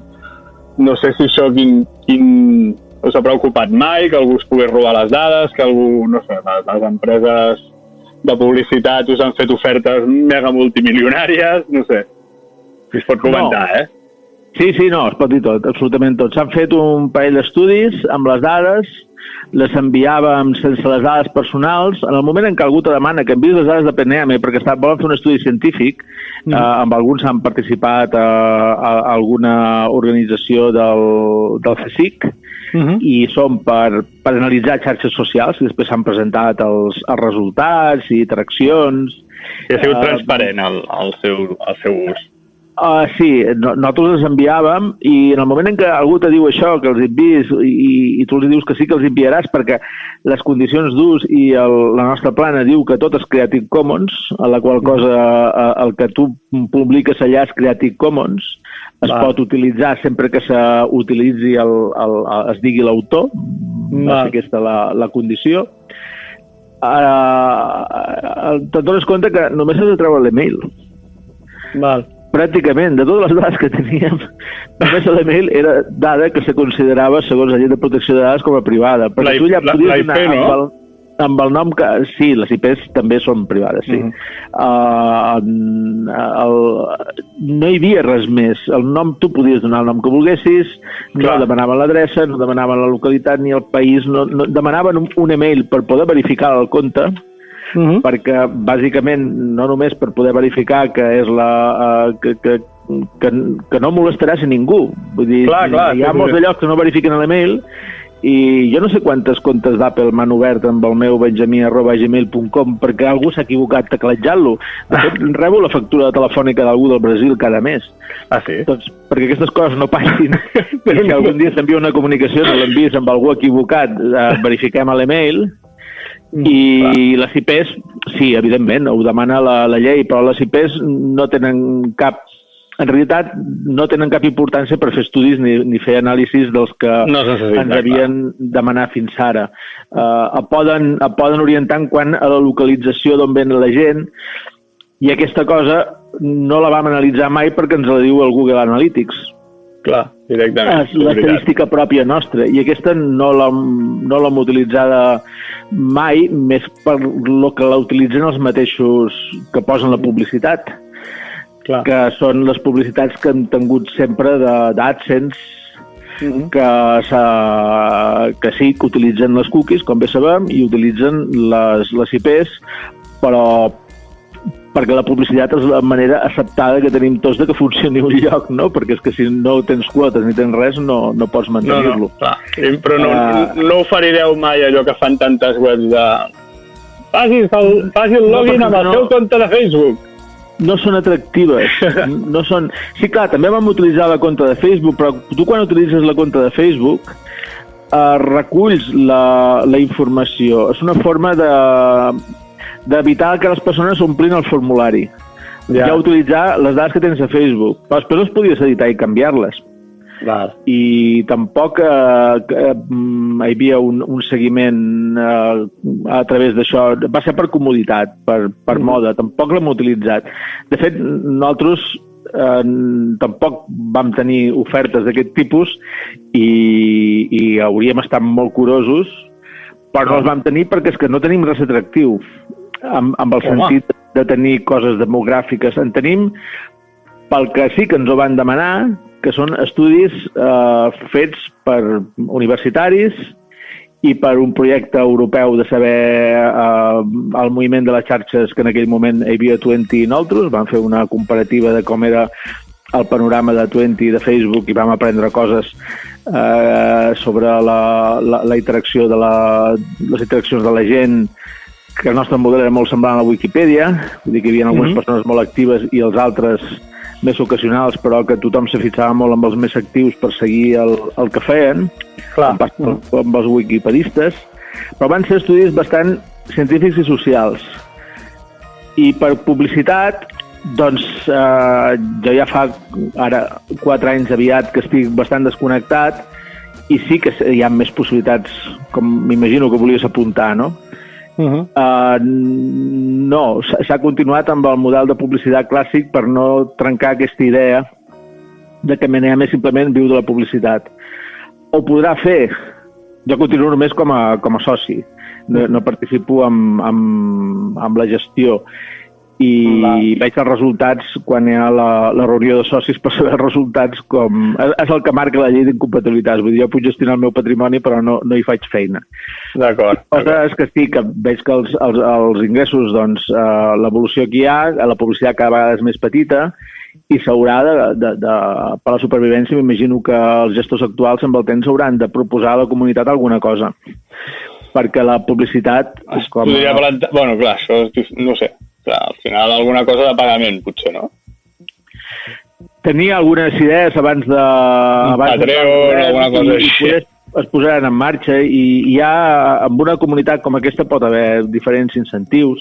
Hi ha gent com a Medium que ha fet alguna cosa a través de l'abonament, tenir un abonament i llavors tenir una possibilitat en un món de compartir coneixement, de tenir ingressos segons l'èxit que tingui el teu article, de repartir. Vull dir, els que paguem, una part se dedica als articles que tenen més èxit.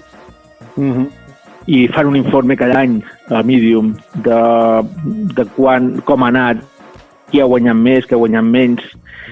Algun model així s'haurà de cercar perquè la publicitat, el banner, no funciona, cada dia funciona menys i cada vegada hi ha més negocis relacionats amb la teva activitat, però no en pla d'espiar-te, sinó saber què és el que t'agrada. Sí, exacte. Sí. Per intentar, no sé, si altres diaris per la teva activitat en Meneame te poden presentar una portada que t'agradi més, doncs això pot interessar amb altres mitjans, per exemple.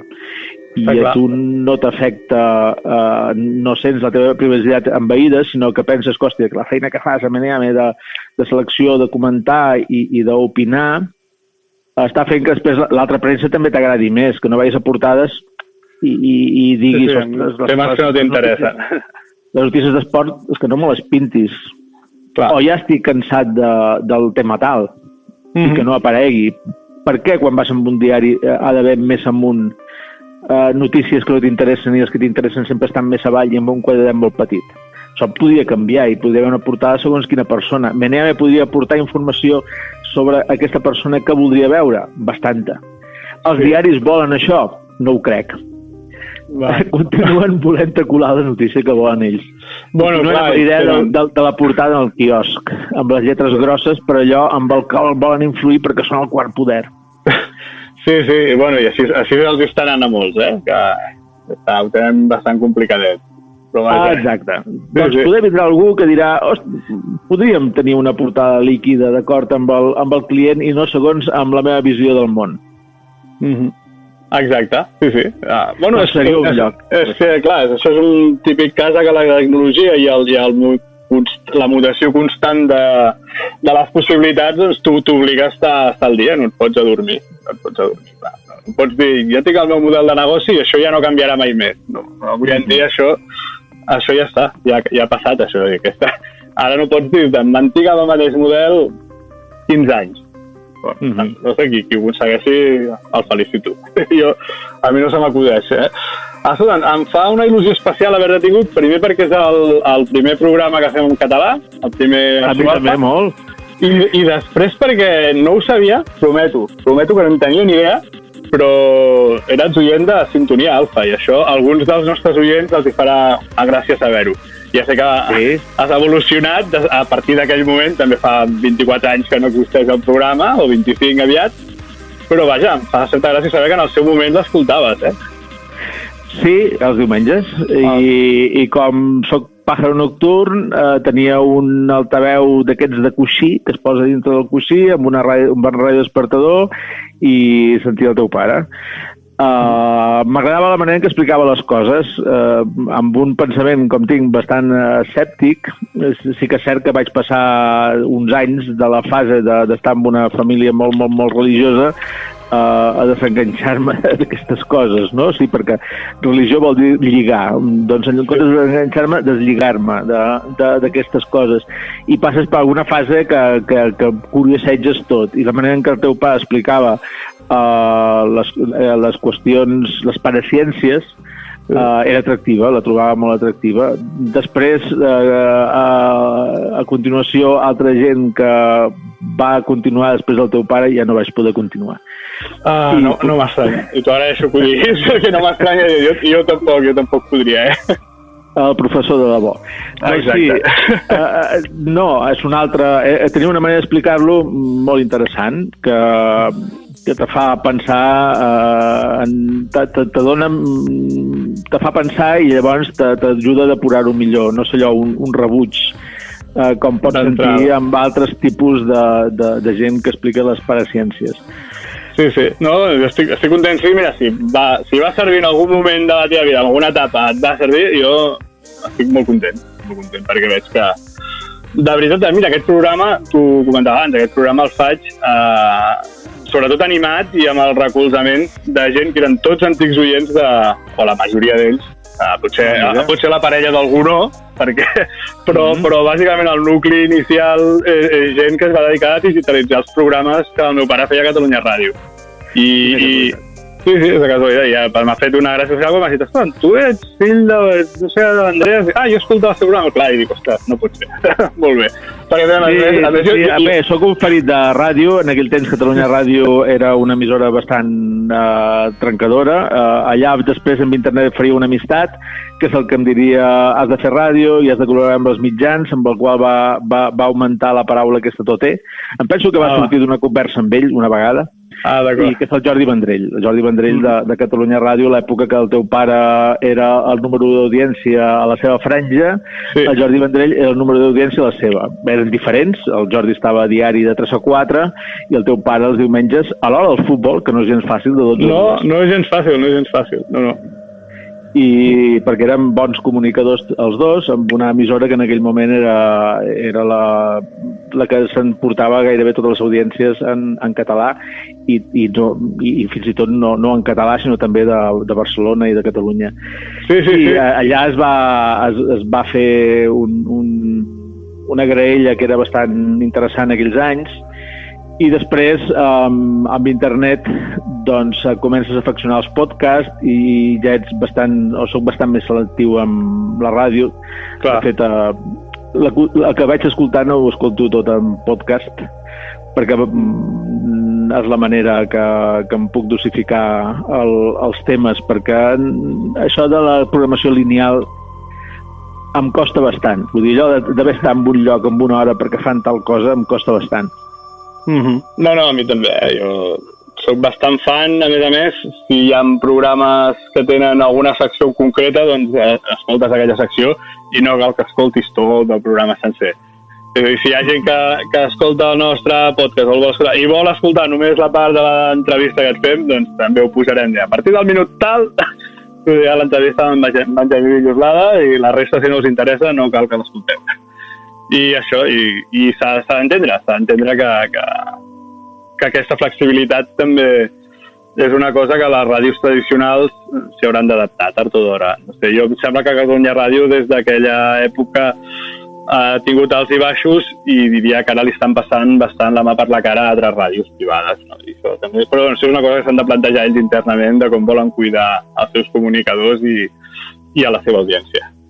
Internet em va allunyar bastant de la programació lineal. De fet, nosaltres a les Illes l'any 2002 crec que vam muntar una de les primeres ràdios a la carta, on a Mallorca, a la qual després faria un programa durant 8 temporades.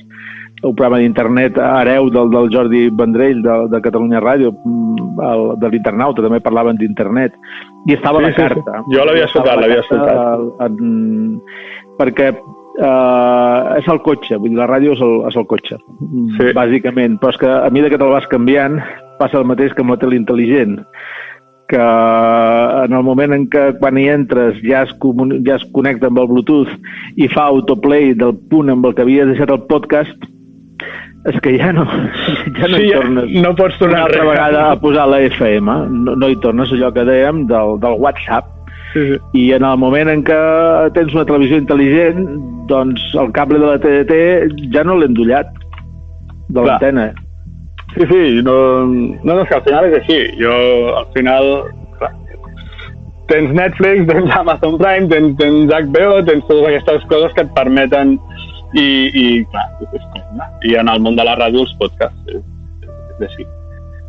Doncs moltíssimes gràcies, ens has explicat un munt de coses. Jo crec que jo com a mínim personalment no sabia i de com funciona a l'estadi dins d'una administració i la dificultat que té aquest tipus de tràmits, no? de tirar endavant projectes que necessites fer-los pràcticament a 1 o 2 anys vista perquè és així, el ritme és aquest i després de saber això, no? De que la connexió que esteu preparant per terra i tot això que em sembla força interessant, no ho desconeixia. Doncs... haurem de canviar moltíssim si volem seguir el ritme. Això de contractar una cosa en 2 anys, ja la contractes quan ja és vella. Vull dir, contractant noves tecnologies i les comencem a utilitzar quan ja són velles. I l'IoT és una cosa que va començar la idea el 2015, al novembre del 2015, i la posada en marxa del pilot fa 1 any i el concurs i que estigui en marxa serà d'aquí 2 mesos. I en concret això en què consistirà? Ja no som els primers. Sí, el pilot va ser en un pàrquing, amb veure que funcionava la tecnologia que ens agradava, amb un pàrquing, després s'ha provat amb alguna qüestió de medi ambient, que no tinc el detall, perquè ha estat de laboratori, no ha estat com el pàrquing que està obert al públic, el pàrquing del Parc Vit. I bé, que té un procés que en aquell moment quan ho fas és molt nou i ara ja no ho és i encara quasi no ho has estrenat, no? Ho tindrem i el propòsit és aquell que deia, no? Que el dia de demà puguis votar algú que digui que els sensors els utilitzarà de la forma amb l'ètica que tu trobes i serà una infraestructura pròpia i no dependrà de ningú, però que hauria d'anar molt més ràpid tot amb l'administració i s'haurà de canviar perquè sigui així, perquè si no ens donarà temps d'adaptar-nos als canvis que estan arribant tecnològics basats en la llei de Moore, que és que cada 18 mesos tens el doble del que tenies abans. I això és bastant difícil d'imaginar-t'ho. Però és com si una carretera que té 500 quilòmetres el fas en tecnologia exponencial, el dia abans d'acabar-la només en tens 500 fets. El darrer dia fas 500 de cop. Això és difícil d'imaginar. I amb tecnologia exponencial tot va tan ràpid que els governs anar 36 mesos enrere serà anar encara amb idees de quan la tecnologia no era el doble del ràpid que és ara. Sí, els canvis són... Això s'accelera, és una acceleració constant, no constant, constantment accelerat, això vull dir. Sí. Doncs molt bé, escolta'm, igual... Sí, amb el teu permís comptarem amb tu una altra vegada, quan s'implantin... Tant de bo si hi ha una nova cosa interessant que heu pogut desplegar o quan s'implanti aquestes tecnologies i tal, a veure com ho esteu enfocant o gestionant. I tu personalment, com ja per acabar més o menys, com valores la salut, ja no com a govern, sinó com a benjamí, ciutadà de Mallorca de fa molts anys i tot això, com veus la salut de les tecnologies de la informació a Mallorca? Té pinta que teniu empreses prou interessants, no? Sí. Avui analitzava que estem entre els primers 5 governs de l'Estat en quant a contractació de gent amb TIC, cosa que és molt bona notícia. Vull dir, hi ha Madrid, Catalunya, Euskadi, Castilla i León, curiosament, i nosaltres. Molt bé. En quant a quantitat de gent que es contracta. El que s'ha fet en aquest govern tot és bastant excepcional. I sí, per això arribar al 99% de connectivitat és excepcional. Tenir la primera xarxa IoT que cobreix tot un territori d'Europa és excepcional. I el tenir totes les plataformes obertes i fer aquest portal que estem preparant de desenvolupadors també serà absolutament novedós. Amb altres coses... Això té molt bona pinta, el portal aquest de desenvolupadors. A mi, com soc desenvolupador... No ho dic per aprofitar per mi, jo soc autònom i tinc les meves històries, però vull dir, per la gent, pels programadors de la gent, trobo que és una eina que pot ser molt bona. Ho és. És bastant excepcional. que totes les plataformes siguin programari lliures ho són. El fet de que tinguem l'arxiu, o sigui, el registre, això que et deia de l'input i de l'output, que va guanyar el Premi Europeu, el nostre software de registre, és realment dels primers de l'Estat que està funcionant a ple rendiment, perquè ens hem trobat amb errors nous que no havia tingut ningú. D'acord. Estem reportant. Aquesta setmana hem fet un informe de 26 pàgines dient-los al govern central que l'intercanvi de registres entre administracions, si no es canvien una sèrie de coses, no es pot treballar. Perquè, a veure, l'entorn de preproducció per posar-ho en marxa, perquè tu pots anar amb un ajuntament de Salamanca i presentar un paper de registre que ha d'arribar electrònicament en el nostre registre d'aquí, a l'entorn de preproducció d'això tot era perfecte i ens arribaven tot bé i ho posem en producció i el dia que obrim l'aixeta arriben documents de son pare i sa mare de tot tipus de xifratges amb firmes desconegudes, amb firmes mal posades. Això és perquè no ho ha provat ningú abans. Clar, si sou els conillets. Tu que ets informàtic, l'entorn de preproducció no té res a veure la producció final, és perquè no hi ha gent que ho hagi fet, si no, això no podria ser. Llavors han provocat un informe de 26 pàgines que ho estan esperant diversos governs que volen donar la mateixa passa que nosaltres per posar-s'hi quan estigui resolt. Clar. Han fet moltes coses aquestes silencioses que no apareixen a cap lloc en quant a tecnologia, en tot el recolzament del govern i de l'executiu perquè hi creuen. Això és important, que no sigui només per quedar bé que ho diguin, sinó que realment hi cregui. Sí. Alguns canvis que els han vist no es poden fer perquè si nomenes directors generals o fas nous serveis i noves coses quan has arribat i te'n dones compte que fa falta això i fa falta allò i ho fas a mitja legislatura, condenes a la desgràcia en aquella persona que hagis nomenat en aquell lloc perquè no podrà fer res. Si tu a mitja legislatura crees un servei de societat digital perquè dius no n'hi ha, no. El creem, ostres, clar que l'hem de crear. El creem ara, no. Perquè el director general de Societat Digital en 2 anys no tindrà temps de fer res. Llavors diran que és un inútil. Clar. Perquè abans t'ho he explicat, això s'ha de lligar amb el que t'he dit al començament del que costa posar en marxa una cosa. Sí. Podrà fer coses d'efecte, cops d'efecte que li diran que es fum, però coses sòlides les necessites 3-4 anys per començar-les. Doncs clar, ja ho reserves per la legislatura que ve. I si continuem, que fins ara les coses ens diuen que sí, es podrà arribar a consolidar prou cosa perquè la nostra intenció és realment canviar de model econòmic i anar cap al món digital. I si algú ha de donar exemple és el govern i si en algun lloc podràs fer contractes per l'administració i projectes d'IoT podrà ser aquí. Projectes que en altres llocs no es podran fer perquè hauran de fer la xarxa que nosaltres ja estem a punt de posar en marxa. Ja us heu avançat, tota aquesta feina ja la porteu feta. Clar.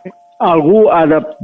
I això també, per exemple, ho han posat en marxa de la mateixa manera quan els vam explicar a València.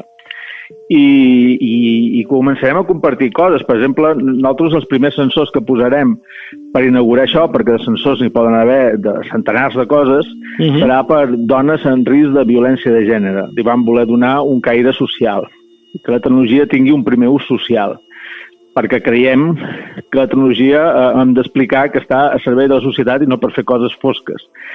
Llavors, s'està molt bé. Sí. Dona amb amenaça de violència de gènere tindrà un sensor que avisarà quan l'ataquen i això ho posarem en marxa. Doncs a València, amb la mateixa xarxa, tenen una altra problemàtica, a part d'aquesta, que la podran reutilitzar, que és la quantitat d'avis i àvies que moren, sobretot avis, aixafats per tractors. Llavors no hi ha una tecnologia clara per saber quan un tractor ha bolcat. És una cosa curiosa, Jo cada cop que llegeixo una notícia aquesta dic, com és possible això? Deu ser gent molt gran, suposo, no ho sé. Sí. Doncs copiant la nostra tecnologia, posant-la en marxa segons el model que han vist aquí, ells ho faran en tractors. I llavors aquesta cosa dels tractors ho portarem cap aquí també, perquè serà tot basat en la xarxa d'IoT, està basat en una tecnologia lliure que es diu LoRa, L-O-R-A, que vol dir Low Range. Vale. I bé, seran els primers desenvolupaments els faran a les universitats, això també dona feina a la universitat i fa que els investigadors tinguin un banc de proves tremendo que és el territori de 4 illes I això atraurà gent i atraurà indústria i atraurà llocs de treball més qualificats i pujarà la renda per càpita. Aquesta és la intenció, i viurem d'una cosa que és el món digital que no fa fum i que no ocupa gaire espai. Sí, no, i que a part, és que és això, és que ja és el present. Ja és absurd dir des del futur, no? És que ja és el present, sí. I l'hem d'agafar com sigui, sobre la marxa, amb la gran cosa que està tot per fer. Aquesta és una de les coses que te n'adones compte sempre que estàs fent coses, tant amb el govern i amb la societat, en tot. Quan és el caire digital, tenim el privilegi de fer feina en coses que està tot per fer. I quan una cosa està tot per fer, és molt engrescador, és molt inspirador, perquè és molt estimulant, no? Poder fer coses que no existien i que pugui fer que la societat funcioni millor, o en el cas de les empreses, doncs, trobar nous models de negoci. Molt bé, doncs, escolta, fantàstic, I segur que comptarem amb tu, per més vegades. Moltes gràcies.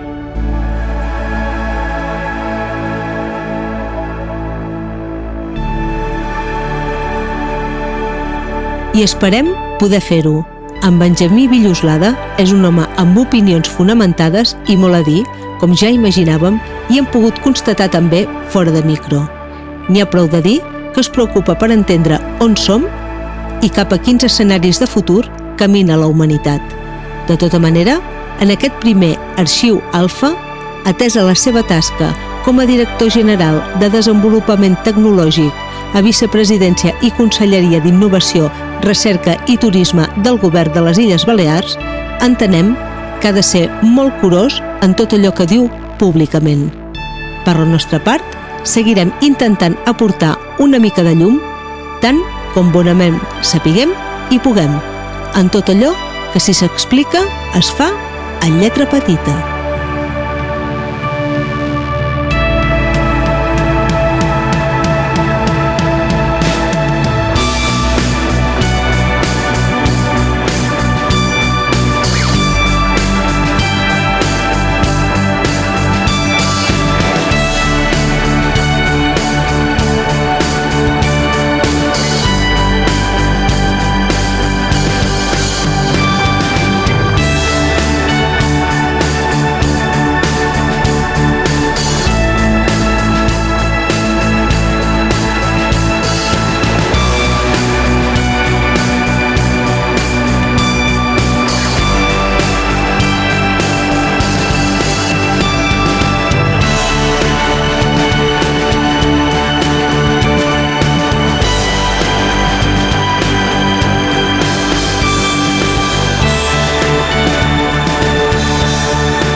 Arxiu Alfa.